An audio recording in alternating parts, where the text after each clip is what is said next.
En 1985, Werner Herzog presenta una bella película llamada Donde sueñan las hormigas verdes. Se trata de la confrontación entre los Worora, un pueblo aborigen australiano, y una compañía minera que pretende extraer uranio del remoto desierto.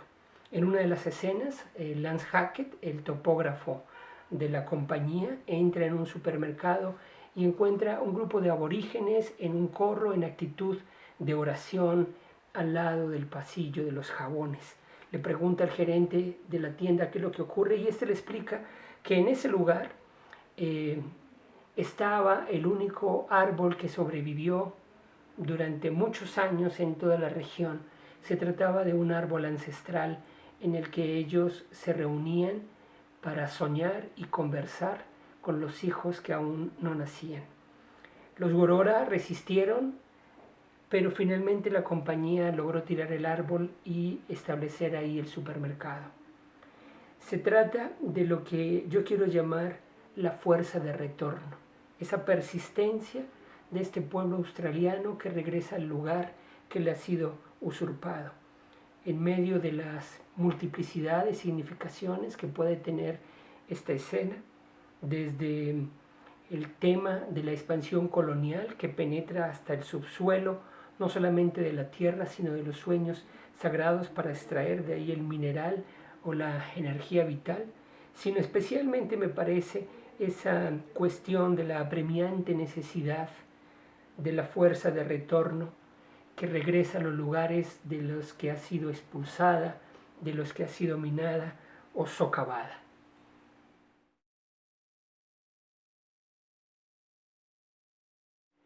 Hoy ya propiamente no es objeto de debate científico la vinculación entre el cambio climático y los modelos de desarrollo industrial y económico de la sociedad moderna.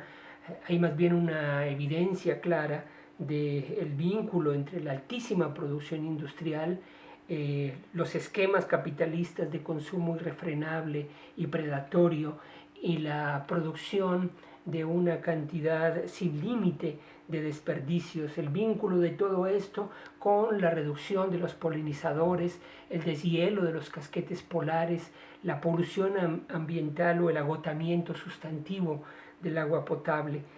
Se trata del índice más claro de aquello que los científicos han llamado el antropoceno, el cambio climático como síntoma fundamental, índice fundamental del antropoceno. David Quammen, un difusor de la ciencia y un investigador célebre en relación y en diálogo con zoólogos, biólogos, zoonólogos de diversas partes del mundo, plantea claramente que el COVID-19 es un virus zoonótico que de alguna manera se debe a esta condición irrefrenable, predatoria, incontenible de la cultura humana que quiere depredarlo todo, ocuparlo todo y usurparlo todo para sí. En esa medida, entonces, las regiones remotas de los otros animales, son ocupadas y al ser ocupadas, sus virus, sus patologías pasan necesariamente a nosotros. Es parte de lo que yo quiero llamar la fuerza de retorno, esta fuerza a través de la cual aquello que ha sido expulsado, que ha sido socavado, que ha sido usurpado, regresa hacia nosotros y regresa de una manera que no esperaríamos y que no queremos. Hay una conexión irreductible entre nuestras decisiones tecnológicas, entre los modelos tecnológicos desarrollados por la mentalidad y las concepciones modernas y las concepciones mismas que los seres humanos tenemos sobre lo que somos, de aquello que creemos ser, de aquel lugar que suponemos debemos ocupar en el campo completo de los entes y las relaciones de la vida, en aquellas concepciones que firmemente tenemos arraigadas sobre lo que merecemos. Pero las concepciones que tenemos de nosotros mismos no son espontáneas, en realidad son una resultante del tiempo, han sido producidas históricamente. Esa producción histórica de lo que somos y de lo que creemos ser nos ha colocado de alguna manera en este límite, en este borde de la sobrevivencia que la pandemia actual está señalando de una forma atinada, persistente e irreductible.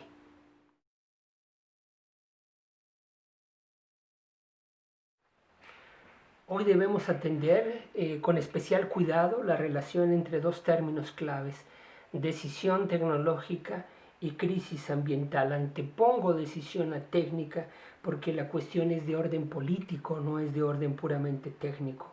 El vínculo, digamos, central que aquí está planteado es el encuadre, digamos, el proceso a través del cual los seres humanos tomamos nuestras decisiones técnicas, pero particularmente quiénes de los seres humanos tienen las condiciones y especialmente el poder de tomar las decisiones técnicas que traen las implicaciones más definitorias sobre el campo de la vida y sobre la propia sociedad.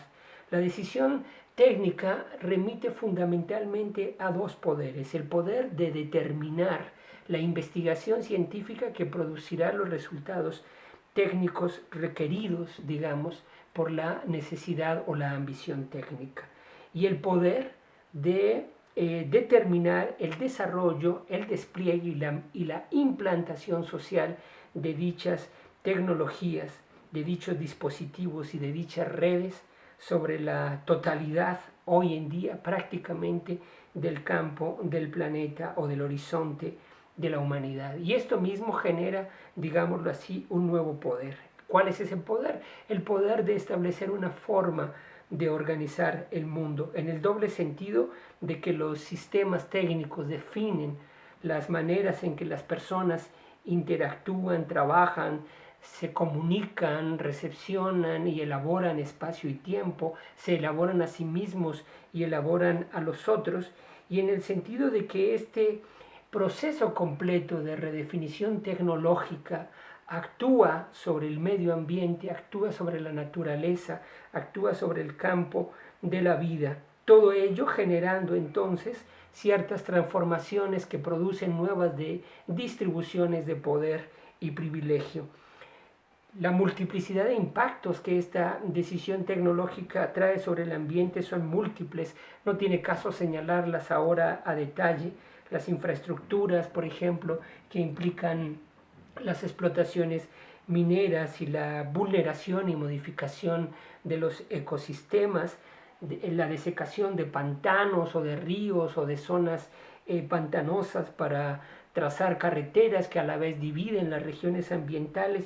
En fin, una buena parte de estos desarrollos tecnológicos están en nuestras manos, digámoslo así, forman parte de nuestras preferencias de consumo y no tenemos idea de lo que esto implica. Los teléfonos inteligentes, por ejemplo, que se producen en un número cercano a 1.500 millones de dispositivos vendidos anualmente, ejercen por supuesto una demanda mayúscula de recursos naturales, incluyendo recursos extraños como el tantalio o el wolframio. Y esto implica una repetición de la vulneración cuando regresan como basura. En el 2014, por ejemplo, menos del 16% de los residuos de los teléfonos celulares y de los smartphones fueron tratados, digamos, con procesos adecuados de reciclaje. La mayor parte de sus piezas y de sus sustancias se regaron como venenos en vertederos clandestinos y en distintas partes del mundo. Digamos que la implicación de la decisión tecnológica redefine las relaciones de poder económico a nivel global, y estas configuran, vamos a decirlo así, nuevas concentraciones de capital, por lo general mucho más vastas, más impresionantes que en cualquier otro momento de la historia. Un poder económico inusitado, por ejemplo, en las industrias de las tecnologías y de las comunicaciones, industrias que además son industrias del conocimiento, de la experiencia, de la intimidad de las personas, como Facebook, como Google o como Amazon. Y dicho conocimiento, sabemos, es estratégico no solamente en términos económicos, sino también en términos políticos.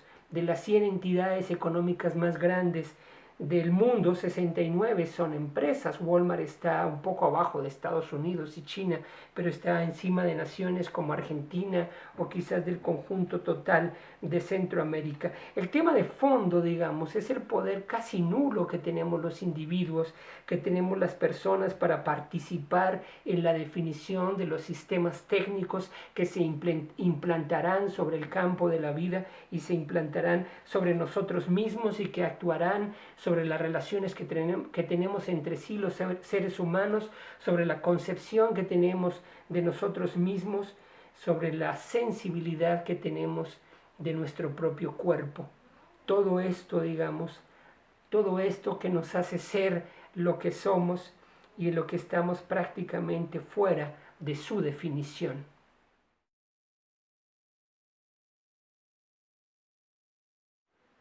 Los griegos llamaron pleonexía a la apetencia incontenible, la voracidad incapaz de mesura alguna o de sensibilidad ética que pudiese atajarla o contenerla. Pensaban que la pleonexía tendría que mantenerse lo más distante posible de la deinotez. Con deinotez refieren al rasgo humano fundamental, lo asombroso, lo maravilloso, la capacidad de poner en juego un poder excelso. El arte y la sabiduría humanas son mayores que todo lo imaginable, pensaba Sófocles.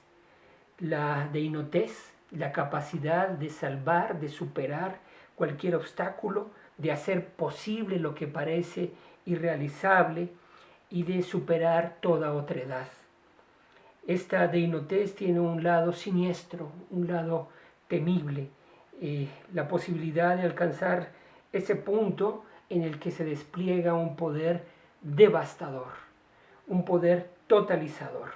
No se trata en realidad de ninguna forma de una especie de figuración abstracta o de una retórica, porque la bomba atómica ya ha sido producida en nuestro planeta. Bátimo decía que después de Hiroshima ya no podemos tener ninguna garantía de que somos capaces de contenernos. Hay una máquina más fascista que la bomba atómica. La bomba atómica se produjo en el contexto de realización de la modernidad.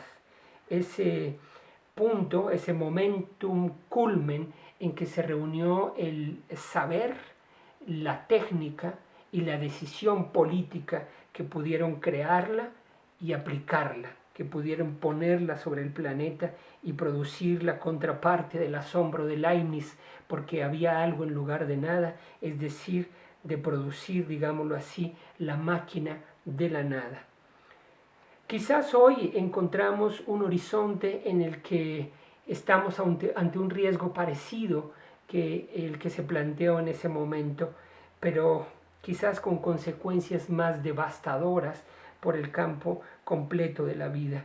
En realidad sabemos cómo se redefinirá una determinada región o espacio ambiental, o quizás en términos más amplios, un continente, incluso el mundo, si en él se sueltan organismos nuevos, es decir, organismos ex novo, totalmente innovadores. Sabemos cómo va a redefinir la totalidad del espacio ambiental. Sabemos qué implicaría para la vida social si se ponen a circular inteligencias otras, inteligencias cibernéticas, que en algún punto puedan rebasarnos, que puedan autorrepararse, autorregenerarse y tomar decisiones propias, cada vez con mayor trascendencia. En realidad se reúne en el horizonte contemporáneo una tremenda contradicción. Parece haber el desarrollo científico, la decisión económica, política, institucional que permita estos desarrollos, con la ignorancia de sus implicaciones, con el desconocimiento de lo que ello implicaría para el campo de la vida. Podemos producirlo, pero no sabemos en realidad qué consecuencias puede traer, y menos aún los seres humanos que constituimos la totalidad de los habitantes de nuestro planeta, tendríamos posibilidad de actuar frente a esa decisión. Digámoslo en otros términos, con las condiciones de poder, de expansión, totalización e implantación del capitalismo moderno a escala global, de imponer sus innovaciones tecnológicas, es probable que la decisión política sobre el ambiente y sobre la naturaleza desborde nuestras posibilidades de especie humana. Es decir, de alguna forma, esta nueva decisión antropotécnica, como de alguna manera lo indica Sloterdijk, estaría fuera del alcance antropotécnico.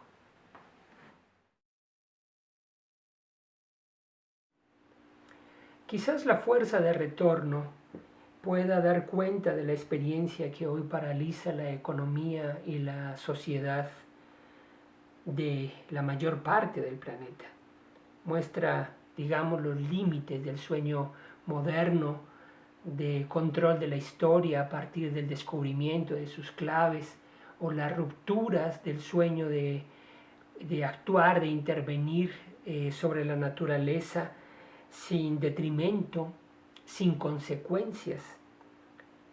Esa naturaleza domesticada en realidad retorna como una fuerza que señala la imposibilidad de nuestras certezas sobre el tiempo. Reclama una exigencia de humildad ante la arrogancia de los sistemas modernos, imaginarios de reticulación de la vida. La vida, digamos, en su mismidad, en su reticencia, que sigue sus cursos más allá de nuestros debates científicos, de nuestras aspiraciones políticas, de nuestros imaginarios de control de las cosas. Nuestros sueños de supremacía y de intervención sobre la almendra misma de la naturaleza a través de la microbiología o de la física no impiden que seamos parte de esa misma naturaleza. Yo creo que en realidad no sabemos lo suficiente como para prevernos, no tenemos tampoco forma de garantizar nuestra persistencia. Esa humildad sería un buen aprendizaje en este momento. Ninguna de las presumidas infraestructuras de las mayores potencias de la modernidad tardía ha logrado en realidad neutralizar esta incertidumbre. No deja de ser paradójico el hecho de que la mejor solución encontrada por esta arrogante modernidad sea la misma de los animales de presa: resguardarse, esconderse para no ser capturados por el predador. Tenemos que preguntarnos hoy, ¿dónde quedó el amo? Las cifras y las afirmaciones claves, fundamentales, diarias sobre la pandemia en realidad son de dos tipos: el estado de la contingencia sanitaria y el estado de la economía, específicamente el estado de la debacle económica. Digamos, el daño sobre las economías globales y locales se señala y se ilustra, digamos, es cada vez más catastrófico. Kristalina Georgieva, directora del Fondo Monetario Internacional, señala que es la peor debacle económica de los últimos tiempos, que ha paralizado la economía global y que incluso supera la crisis económica del 2008. Lo que me parece más significativo es que esa máquina, la máquina de la economía, que no podía parar, que era imposible que parara, ha parado en buena parte del planeta y en distintos momentos, digamos. Las industrias y los comercios que estarían constituidos hoy en el más alto nivel de las jerarquías de la modernidad se detuvieron. Si algo tan imposible en la mentalidad moderna ha ocurrido fundamentalmente por una decisión política, cercada básicamente por este retorno de la naturaleza, es claro que se puede pensar de otra manera. Retorna en este sentido también el sentido de la historia, es decir, que no tiene sentido, que no hay ningún curso trazado, que no hay un significado preestablecido, que no hay una estructura que la adelanta. El tiempo, digamos, en su abismal apertura. Reaparece entonces la fuerza de la decisión política, la fuerza de la decisión social política como una posibilidad de reorientar las cosas, de dirigirlas hacia otro camino, de imaginar nuevas posibilidades, de advertir nuevas voces, digamos, en las que sea posible pensar de otra manera la economía de la humanidad y pensar de otra manera cómo se define la tecnología. Esta decisión política podría ser el resultado de la incorporación de nuevas posibilidades, del reconocimiento de la condición en que estamos cercados hoy en día, de la conciliación y el llamado a las inteligencias sociales en sus diversidades, en sus heteronomías, en sus distintas posibilidades, de esas mismas sensibilidades que pueden comprender que las modalidades de la técnica que han improntado nuestro mundo y que han definido este estado de límite en el que nos encontramos podrían ser otras. Quizás todo esto que hemos planteado se concita en la cuestión fundamental del tiempo. En algún momento pregunté a un brillante y querido biólogo si podríamos decir en ciertas condiciones que las plantas caminan. Me comentó que la gobernadora, un arbusto que crece en el norte de México, se desplaza en cada nuevo rebrote en dirección a zonas de mayor humedad y de mejor calidad de vida. Aunque nosotros no podamos percibirlo, su desplazamiento de 1 metro cada 1000 años no deja de ser un inexorable y tutelar recorrido. Para los biólogos el tiempo es totalmente relativo. La naturaleza tiene ciclos y ritmos muy diversos. Los microbios son vertiginosos y pueden vivir solo unos minutos, o los árboles pueden vivir miles de años. Los humanos vivimos algunas décadas y en las condiciones de las sociedades modernas hemos logrado prolongar nuestra vida y además la vivimos con una intensidad inusitada. Qué difícil nos resulta comprender que un coronavirus puede producir, digámoslo así, 1 millón de hijos en un día, o que un pino, como el viejo Tijco, haya llegado a los 9500 años de edad. Pero también con la cultura, a una escala distinta, ocurre algo similar. Hay sociedades lentas y ancientes que viven con serenidad, con poco, para las cuales no se trata, digamos, de hacer muchas cosas en poco tiempo. Se valora más lo que se sustenta en las largas duraciones. Por eso los individuos son siempre parte, digámoslo así, del mundo de sus ancestros. Sin embargo, el tiempo vertiginoso y rapaz de las sociedades modernas obnubila y ciega para nosotros esas otras posibilidades, esos tiempos distintos. El tiempo en esta dirección es una categoría profunda que da cuenta de nuestra condición y de nuestra relación con el campo de la vida.